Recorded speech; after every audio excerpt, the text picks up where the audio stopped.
जय श्रीनिवास जय वेंकटेश वृषशैलनाथ श्रीपद्मनाभ वैकुंठनाथ जय विष्णुतेज राजाधिराज तव जय जय जय देवादिदेव जय वासुदेव श्रीरामचंद्र जय कल्किरूप शौरीश मूलधेरिनाथ जय जय जय जय जय जय।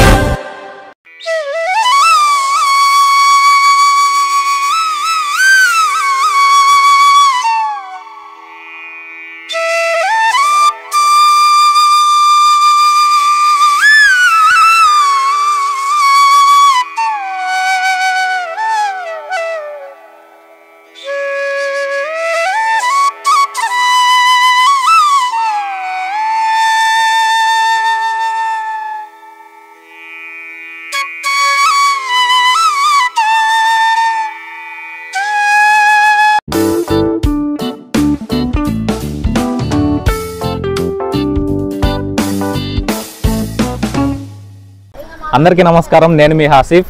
ఫ్రెండ్స్, ఈరోజు ఈ వీడియోలో భాగంగా మనం తిరుమలలోని సైడ్ సీన్స్ చూడడానికి అయితే వచ్చాము. సో ఈ సైడ్ సీన్స్ చూడడానికి మనకి గవర్నమెంట్ ట్రాన్స్పోర్ట్తో పాటుగా ప్రైవేట్ వెహికల్స్ అవైలబిలిటీ కూడా ఉందన్నమాట. సో ప్రైవేట్ వెహికల్స్ అయితే పర్సన్ని బట్టి మీరు గ్రూప్గా ఒక కార్ బుక్ చేసుకొని వెళ్ళాలంటే అలా అయినా వస్తారు, లేదంటే విడివిడిగా షేరింగ్లో వెళ్ళాలంటే ఒక మనిషికి 120 రూపాయలు తీసుకుంటారు. అదే గవర్నమెంట్ ట్రాన్స్పోర్ట్ అయితే మాత్రం గవర్నమెంట్ ట్రాన్స్పోర్ట్ అంటే ఏపీఎస్ఆర్టీసీ బస్సులు మనకి అందుబాటులో ఉంటాయి. ఈ బస్సులో మొత్తం 6 ప్లేసెస్ కవర్ చేయాలి అనుకుంటే టికెట్ కాస్ట్ వచ్చేసి 120 రూపాయలు.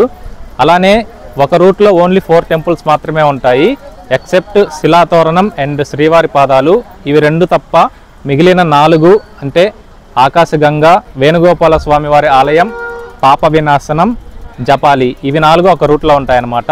సో ఈ 4 మాత్రమే చూడాలనుకుంటే ఆ టికెట్ కాస్ట్ వచ్చేసి 75 రూపాయలు. సో బస్సులు మాత్రం మనకి టైం టు టైం అందుబాటులోనే ఉంటాయి. తిరుమలలోని రాంబగీచా బస్టాండ్ దగ్గర మనకి పాప వినాశనం వెళ్లే బస్సులు అందుబాటులో ఉంటాయి. ఈ పాప వినాశనం వెళ్లే దారిలో అడవిలోని వ్యూస్ చాలా అందంగా ఉంటాయి. ఇప్పుడు మీకు పక్కనే వాటర్ కనిపిస్తూ ఉన్నాయి కదా, ఇదంతా తిరుమల గోగర్భం డ్యామ్ అన్నమాట. ఇక్కడ ఒక గోవు ప్రతిరోజు స్వామివారికి పాలు ఇవ్వగా స్వామివారు ఆ పాలని తాగారని ఈ తీర్థానికి గోగర్భ తీర్థం అని పేరు వచ్చింది.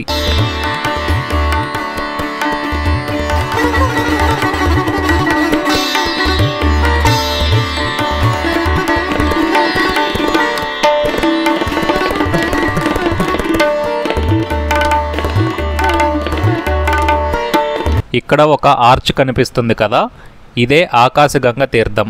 దీన్ని మనం రిటర్న్లో సందర్శిస్తాం.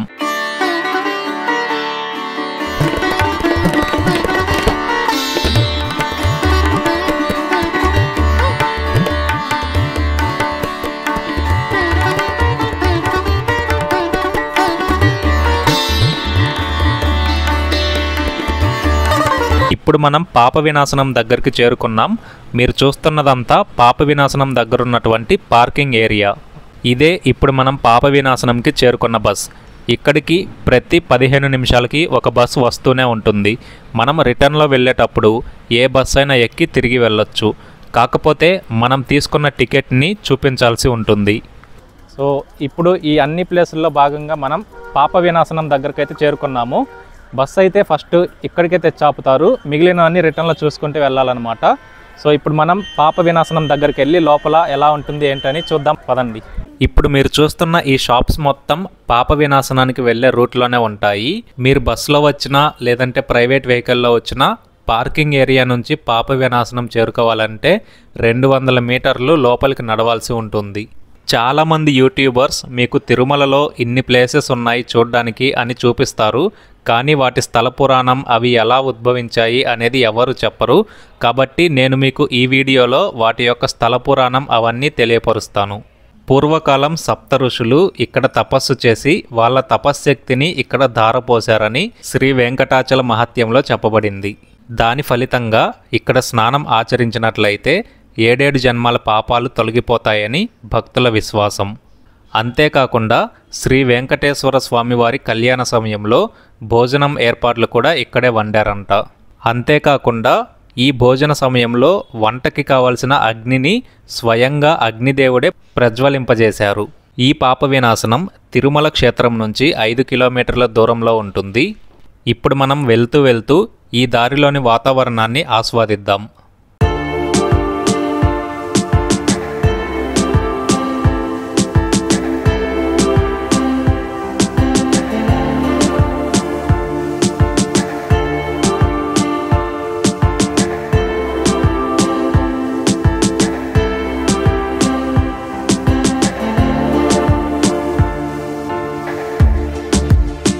ఈ పాప వినాశనం దగ్గరున్నటువంటి శ్రీ గంగా భవానీ అమ్మవారి ఆలయం 8 సంవత్సరాల క్రితం ఈ పాప వినాశనం డ్యామ్ కట్టకముందు వెనుకాల ఉన్నటువంటి అడవిలో ఉండేది.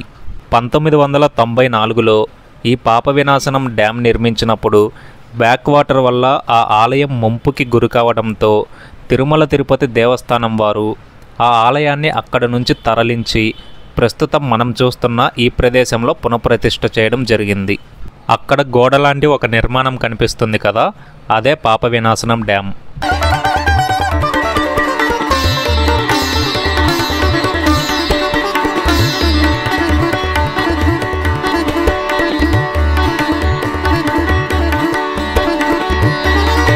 పాప వినాశనం రీచ్ అయిపోయాము. సో ఇక్కడ చూస్తున్నారు కదా, అందరూ ఈ పాప వినాశనం నీటిలో స్నానం చేస్తూ ఉన్నారు. ఇందులో ఒక సైడ్ లేడీస్, ఒక సైడ్ జెంట్స్ చేస్తున్నారు అనమాట. ఇక్కడ స్నానం చేస్తే పాపాలు పోతాయని ఒక గట్టి నమ్మకం అయితే భక్తులకు ఉంటుంది. సో ఇక్కడ స్నానం చేయలేని వారు నెత్తిపై నీళ్ళు కూడా చల్లుకోవచ్చు. నేను ఒకసారి వెళ్ళి చల్లుకొని వస్తాను.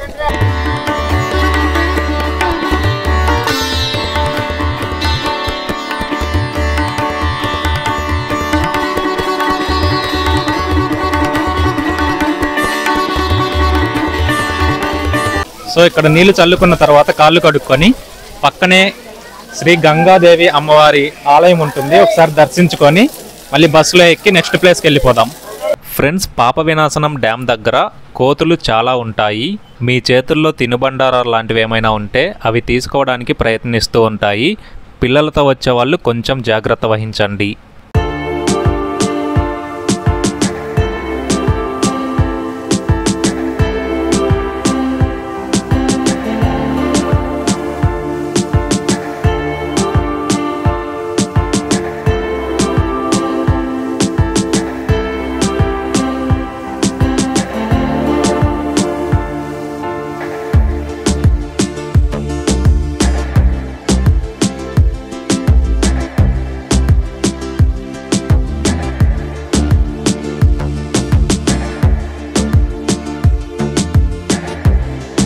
ఇంతటితో మన పాప వినాశన సందర్శన ముగిసింది. ఇక్కడ నుంచి రిటర్న్లో మనం మిగిలిన 3 ప్లేసెస్ని కవర్ చేస్తాం. ఎవరైతే ఈ రూట్లో ఉన్నటువంటి 4 ప్లేసెస్ చూడడానికి మాత్రమే టికెట్ తీసుకుంటారో వాళ్ళని తిరిగి తిరుమలలో ఉన్నటువంటి రామ్ బగీచా బస్టాండ్ దగ్గర డ్రాప్ చేస్తారు. ఎవరైతే 6 ప్లేసెస్ చూడాలి అని 120 రూపాయల టికెట్ తీసుకుంటారో వాళ్ళని కూడా తిరుమలలో ఉన్నటువంటి రామ్ బగీచా బస్టాండ్ దగ్గర డ్రాప్ చేస్తారు. అక్కడి నుంచి శ్రీవారి పాదాలు అనే బస్సు ఉంటుంది. ఆ బస్సులో వెళ్తే మిగిలిన 2 ప్లేసెస్ అయినటువంటి శ్రీవారి పాదాలు అలానే శిలాతోరణం ఈ 2 ప్లేసెస్ని కవర్ చేయొచ్చు. ఫ్రెండ్స్, ప్రస్తుతం నేను ఆకాశగంగ దగ్గర ఉన్నాను. ఇందాక ఆల్రెడీ బస్సులో వెళ్ళేటప్పుడు ఈ ఆర్చ్ మీకు చూపించాను కదా. సో ఇక్కడి నుంచి కొంచెం మెట్లు దిగి కిందకి వెళ్లాల్సి ఉంటుంది. వెళ్దాం పదండి. ఫ్రెండ్స్, ఈ ఏరియాస్లో తాగడానికి నీరు చాలా తక్కువగానే దొరుకుతుంది. కాబట్టి మీరు వచ్చేటప్పుడే మీతో పాటుగా ఒక వాటర్ బాటిల్ని క్యారీ చేసుకోండి.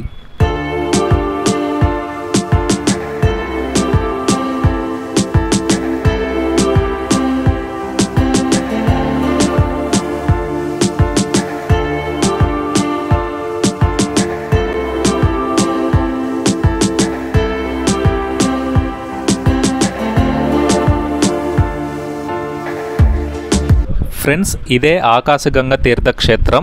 ఇక్కడ అంజనాదేవితో పాటుగా బాలాంజనేయ స్వామివారు కూడా కొలువయ్యారు. ఇప్పుడు మనం చుట్టూ తిరిగి అక్కడ భక్తులు కనిపిస్తున్నారు కదా, అక్కడికి చేరుకుందాం పదండి.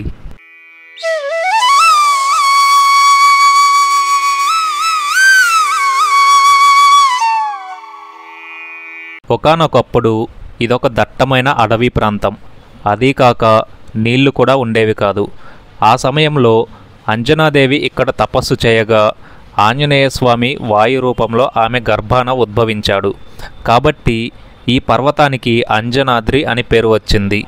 అలానే ఇక్కడ ఆకాశరాజు తపస్సు చేసిన ఫలితంగా గంగ ఉద్భవించింది కాబట్టి ఈ ప్రదేశానికి ఆకాశగంగ అని పేరు వచ్చింది. అలా స్వామివారి కళ్యాణం అప్పుడు ఈ నీటితోనే కాళ్ళు కడిగి కన్యాదానం చేశారు. అప్పటి నుంచి ప్రతిరోజు స్వామివారి అభిషేకానికి ఈ ఆకాశగంగ నీటినే ఉపయోగిస్తారు. ఈ సాంప్రదాయం ఇప్పటికీ కొనసాగుతూనే ఉంది. కానీ ఇక్కడి విచిత్రం ఏంటి అంటే ఈ నీరు పూర్తిగా కొండరాళ్ళ నుంచే రావటం విశేషం. ఎక్కడి నుంచి వస్తున్నాయో ఎవ్వరికీ తెలీదు.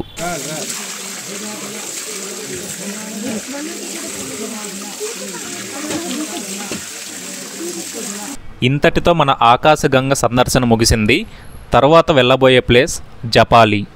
ఫ్రెండ్స్, సైడ్ సీన్స్లో భాగంగా మనం థర్డ్ ప్లేస్ వచ్చేసి జపాలికి వెళ్ళబోతున్నాం. సో ఇక్కడ ఆర్చ్ కనిపిస్తుంది కదా, ఇక్కడ నుంచి మనం ఆల్మోస్ట్ ఒక 1/2 కిలోమీటర్ అయితే లోపలికి నడుచుకుంటూ వెళ్ళాల్సి ఉంటుంది. సో నేను జపాలి ఇప్పటి వరకు చూడలేదు. లాస్ట్ టైం వచ్చినప్పుడు రిమైనింగ్ ప్లేసెస్ అన్నీ చూశాను, బట్ జపాలి నాకు కూడా ఇదే first time. So I'm very excited to see this. పదండి వెళ్దాం. సో చూస్తున్నారు కదా, ఎంట్రన్స్లోనే ఫుల్ ఇదంతా దట్టమైన అడవిలో ఉంటుంది. సో కొన్ని జంతువులు అవి తిరుగుతాయని హెచ్చరిక బోర్డ్స్ కూడా ఉన్నాయి. సో జాగ్రత్తగా నడుచుకుంటూ వెళ్దాం రండి. జపాలి లోపలికి వెళ్ళాలంటే వెహికల్స్ ఏమీ అలో ఉండదు. కేవలం మనం నడుచుకుంటూ మాత్రమే వెళ్ళాలి. ఒకవేళ మీరు ప్రైవేట్ వెహికల్స్లో కానీ వస్తే ఒక 50 మీటర్స్ లోపలికి వచ్చారంటే పార్కింగ్ ఏరియా కనిపిస్తుంది. ఇక్కడ మీ వెహికల్స్ పార్క్ చేసుకోవచ్చు. ఈ పార్కింగ్ ఏరియా నుంచి జపాలి టెంపుల్ వరకు మెట్ల దారి ఉంటుంది. మీకు ఈ దారి మొత్తం చూపిస్తాను. చాలా ఆహ్లాదకరంగా ఉంటుంది. ఇంట్రెస్ట్ ఉంటే స్కిప్ చేయకుండా చూడండి. ఈ దారి పొడవున మనకు చాలా ఎర్రచందనం చెట్లు కనిపిస్తూ ఉంటాయి. పొరపాటును కూడా ఆ చెట్ల మీద చేయి వేయొద్దు. అధికారులు ఎవరైనా చూశారంటే తరువాత మనం కొన్ని పరిణామాలను ఎదుర్కోవాల్సి ఉంటుంది. కాబట్టి చక్కగా ఆలయాన్ని సందర్శించి తిరిగి వచ్చేద్దాం.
ఇక్కడ మీకు ఒక దారి కనిపిస్తుంది కదా, ఈ దారి గురించి నేను మీకు వెళ్ళేటప్పుడు చెప్తాను. ఆలయాన్ని చేరుకునేలోగా జపాలి స్థల పురాణం తెలుసుకుందాం. శ్రీ మహావిష్ణువు రామావతారము దాల్చినప్పుడు రుద్రుడు శ్రీరామదూతగా అన్ని శక్తులతో దేవతలందరితో కలిసి వానర రూపంలో అవతరించాలని నిర్ణయించుకుంటాడు.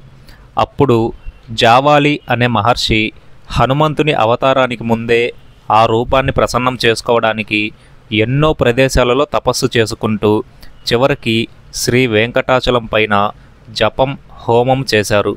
అతని భక్తికి మెచ్చిన భగవంతుడు తన రాబోవు హనుమంతుని రూపాన్ని, అంటే ప్రస్తుతం జపాలి క్షేత్రంలో ఉన్నటువంటి సింధూర హనుమంతుని రూపం, ప్రస్తుతం కవచం ఉంది కానీ కవచం లేని రూపాన్ని స్వయంగా అవతరించారు. కాబట్టి జపం వలన అవతరించినందున ఈ స్థలం జపాలి అయ్యింది.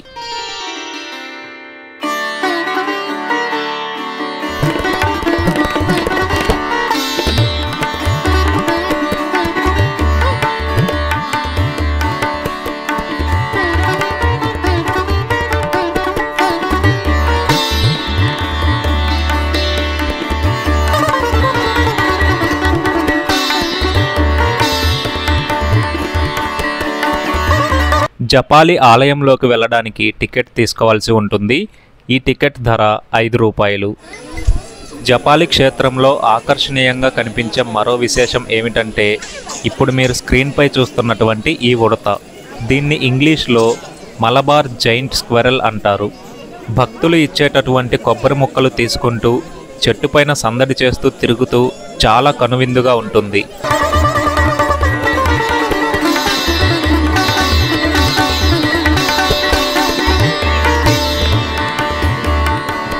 సో ఫ్రెండ్స్, చూసారు కదా జపాలి ఎంత అందంగా ఉందో.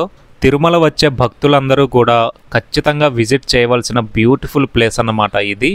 ఈ జపాలి క్షేత్రంలో ఉన్నటువంటి తీర్థాలలో సీతారాముల వారు కూడా స్నానమాచరించినట్లు మన పురాణాలలో ఉంది. అండ్ ఆలయానికి ఎదురుగా ఉన్నటువంటి ఈ చెట్టులో స్వయంభుగా వెలిసినటువంటి వినాయకుడిని కూడా దర్శించుకోవచ్చు. ఈ సింధూర వినాయకుడికి ఒక కాయిన్ అంటించి మనం ఏదైనా కోరుకుంటే ఆ కోరికలు నెరవేరుతాయనేది భక్తుల నమ్మకం.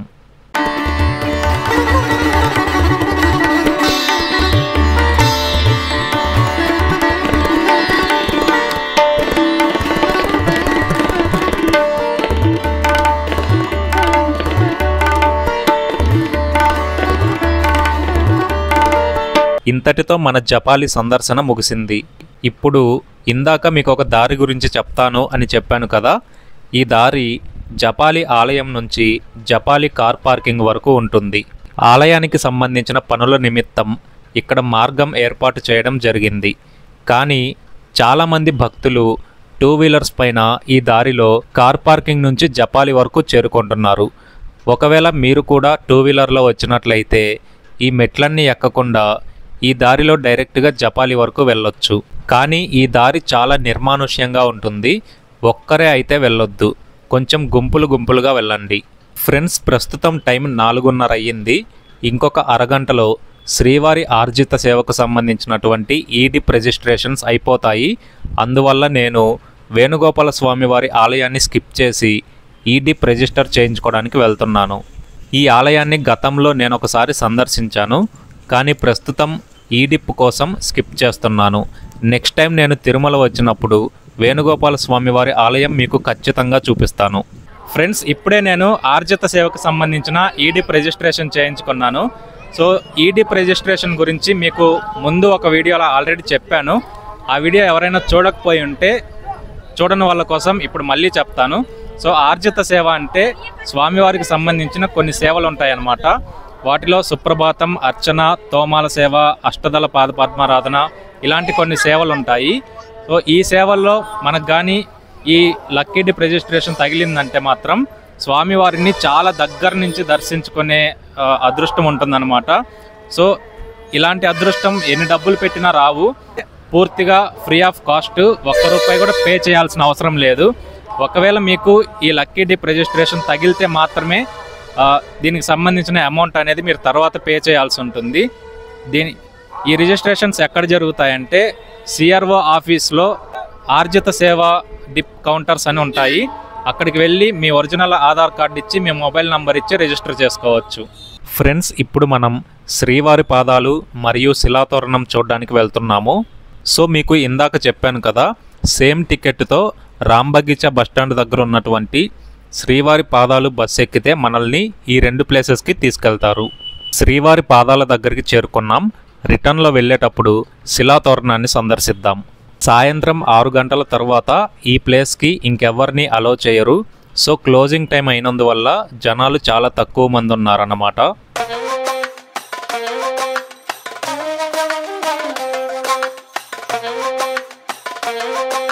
ఫ్రెండ్స్, ఇప్పుడు మనం నెక్స్ట్ ప్లేస్ వచ్చేసి శ్రీవారి పాదాలు దగ్గరకు వచ్చాము. అండ్ ఇక్కడ మనం బస్సులన్నీ ఇక్కడ ఆగుతాయి అన్నమాట. ఇక్కడ నుంచి ఒక 400 to 500 మీటర్స్ నడుచుకుంటూ వెళ్ళాలి. అండ్ పైకి వెళ్ళిన తర్వాత మీకు ఒక బ్యూటిఫుల్ వ్యూ అయితే చూపిస్తాను, పదండి.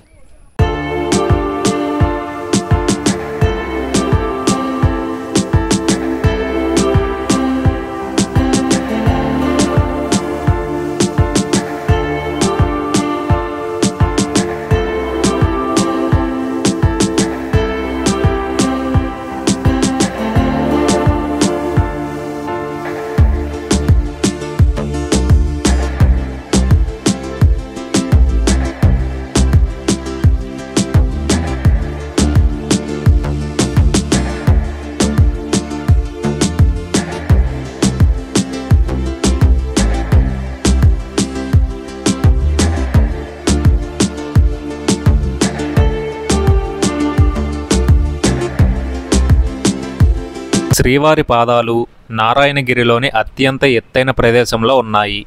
ప్రస్తుతం తిరుమల ఆలయం కూడా ఈ నారాయణగిరిపైనే ఉంది. ఈ శ్రీవారి పాదాలు ఉన్న ప్రదేశాన్ని స్వామివారు మొట్టమొదట భూమిపై పాదం మోపిన ప్రదేశంగా చెప్తారు. ఇక్కడి నుంచి మనకి తిరుమల ఆలయం చాలా అద్భుతంగా కనిపిస్తూ ఉంటుంది.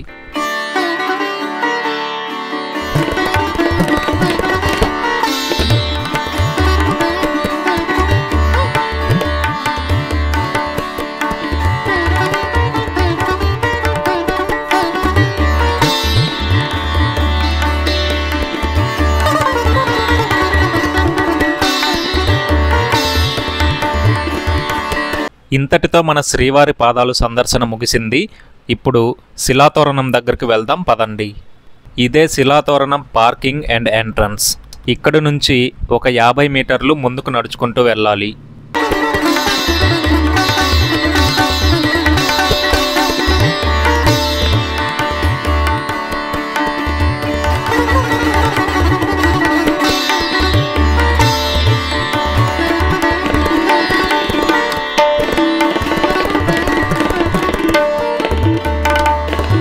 శిలాతోరణం లోపలికి రాగానే కుడివైపున మనకొక బ్యూటిఫుల్ పార్కు కనిపిస్తుంది.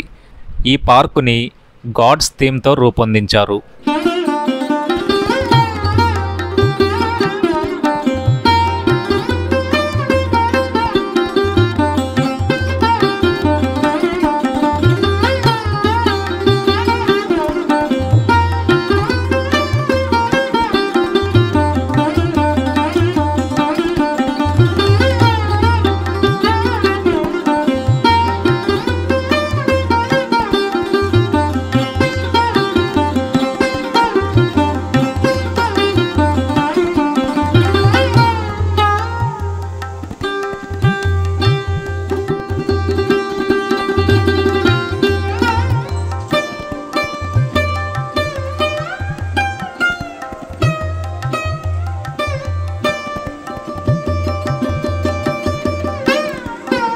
ఫ్రెండ్స్, ఇప్పుడు మీరు చూస్తున్న ఈ శిలలనే శిలాతోరణంగా పిలుస్తారు.